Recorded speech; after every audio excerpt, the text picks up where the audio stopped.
25 বছর পরে হারিয়ে যাওয়া সন্তানকে ফিরে পেলেন এক অসহায় মা। হ্যাঁ, এমনই হয়েছে। মার্চের 28 তারিখে আপন ঠিকানা অনুষ্ঠানে মনি আসে তার মা বাবাকে খুঁজে বের করতে। 2 যুগ পরে হারানো সন্তান তার মা বাবাকে ফিরে পাবার একটি ছোট্ট আশা নিয়ে আপন ঠিকানায় ইন্টারভিউয়ের মাধ্যমে রাতারাতি মিলে যায় মা বাবার সন্ধান। আর তারপরেই মনি মা বাবাকে বুকে জড়িয়ে এতদিনের এতিম কথাটি মুছে ফেলে মন থেকে।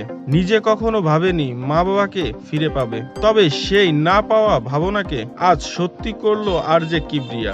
এ যেন স্বপ্ন পূরণের এক গল্প রচনা করছেন হয়তো এই মহৎ কাজের জন্যই এই পৃথিবীতে আসা, হয়তো এই মহান মানুষটির। এই কাজটি আরো মহৎ করেছেন নেটিজেনরা। লাখো মানুষের সমর্থনেই এগিয়ে যাচ্ছে আপন ঠিকানা অনুষ্ঠানটি।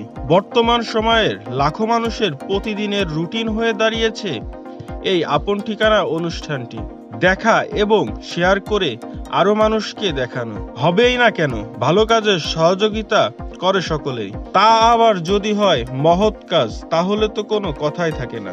ভালো থাকুক এই মহৎ কাজের সাথে জড়িত সকল মহৎ মানুষগুলো। এগিয়ে যাক আপন ঠিকানা, আর দীর্ঘজীবী হোক আরজে কিবরিয়া।